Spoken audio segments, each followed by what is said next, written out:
피고 쪽에서 너무 억울했었는지 여기서부터 여기까지만 유부남인 줄 알고 만났다는 걸 입증하기 위해서 원고의 배우자를 증인으로 신청했습니다. 네, 안녕하세요 여러분, 장명진 변호사입니다. 오늘은 상간소송 이야기 중에서 증인 이야기 한번 해보도록 하겠습니다. 여러분, 상간소송 할 때 증인이 꼭 필요할까요?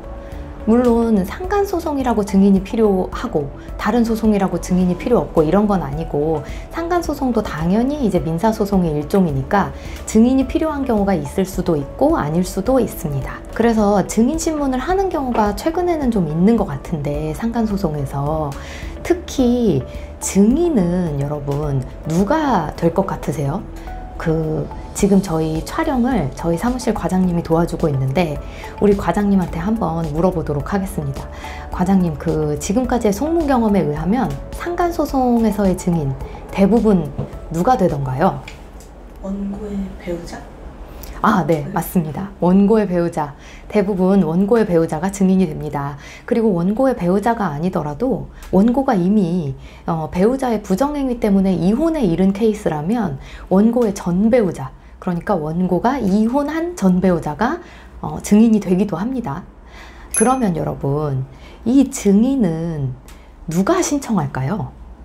당연히 이 증인을 통해서 입증할 것이 있는 쪽이 이 증인을 신청하게 됩니다. 그래서 여러분, 원고의 배우자를 통해서 피고에 대해서 입증할 것이 있을 때 원고가 당연히 이제 증인 신청을 할 수도 있습니다.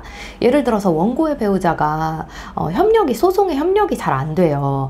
상간소송을 할 때 배우자들의 모습 굉장히 다양하다고 말씀드렸는데, 만약에 배우자가 소송에 굉장히 협력을 잘 해준다. 원고한테는 나는 이 결혼 생활을 유지하고 싶어, 정말 잘못했어 라고 이제 싹싹싹 비는 케이스다.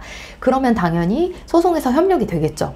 그래서 사실 확인서 같은 거를 좀 작성을 한다든지, 내가 이제 피고랑 언제부터 교제를 사실은 했었고, 성관계도 몇 번이나 가졌고, 주말에도 사실은 이렇게 원고를 속이고 나가서 이렇게까지 데이트를 했었고, 이런 거를 사실 확인서로 자세하게 작성을 해준다면 원고에게는 소송 수행에 굉장히 도움이 되겠죠. 근데 그렇지 않고 사실 확인서 같은 것도 이제 잘 배우자가 써주지도 않고, 근데 우리는 이 배우자를 통해서 입증해야만 하는 것이 있을 때 우리가 증인 신청을 할 수도 있고, 그리고 이제 재판장님께서도 이제 원고의 배우자를 한번 증인으로 불러보고 싶은데 하실 수도 있습니다. 이런 경우도 많겠지만, 최근에 저희 사례를 하나 알려드릴게요. 저희가 원고 대리인이었습니다. 그래서 원고가 상간소송을 시작하신 거였고, 피고가 이만큼 교제를 한 거는 사실인데, 나는 여기서부터는 배우자가 있는 걸 알았지만 첫 만남, 그러니까 처음 원고의 배우자를 만났을 때는 정말로 원고의 배우자가 유부녀인 줄 정말 몰랐다. 그러니까 나는 이만큼은 불법성이 없는 거다. 이만큼은 나는 유부남이 아닌 걸로 알고 만났기 때문에 불법성이 없다라는 주장을 피고 측이 이어갔습니다. 그런데 이제 저희는 아니다, 만났을 때부터 유부남인 거 알았을 거다, 이런 식으로 이제 주장과 입증을 이어갔고요. 그래서 저희는 사실상 증인 신청까지 크게 필요 없다고 생각을 했었는데, 피고 쪽에서 너무 억울했었는지 여기서부터 여기까지만 유부남인 줄 알고 만났다는 걸 입증하기 위해서 원고의 배우자를 증인으로 신청했습니다. 그런데 우리 원고와 원고의 배우자는 사실상 혼인관계가 많이 파탄난 상황이었고요. 저희가 파악할 수가 없죠. 우리 의뢰인과 배우자가 돈독한 사이가 현재는 아니기 때문에 상간녀 혹은 상간남과 어떤 관계를 현재 이어가고 있는지는 사실은 몰랐습니다. 그런데 이제 피고 쪽에서 신청을 한 거죠, 원고의 배우자를 증인으로. 결국에는 판사님께서 증인을 채택을 하시고 다음 기일에 증인 신문을 하기로 하고, 우리 피고 측이 증인으로 신청한 우리 의뢰인의 배우자에 대해서 증인 신문이 이루어질 예정이었습니다. 그런데 이제 다음번 기일에 이제 저희가 재판을 갔더니 이 증인이 마음대로 나오지 않은 거예요. 물론 증인 소환장을 재판부에서 다 발송을 하고 그분이 그거를 받았는데도 이렇게 된 경우 어떻게 될까요? 기일이 저희가 공전된다고 얘기를 하거든요. 그러니까 기일이 그 목적한 바를 달성할 수 없게 그냥 지나가 버리는 거예요.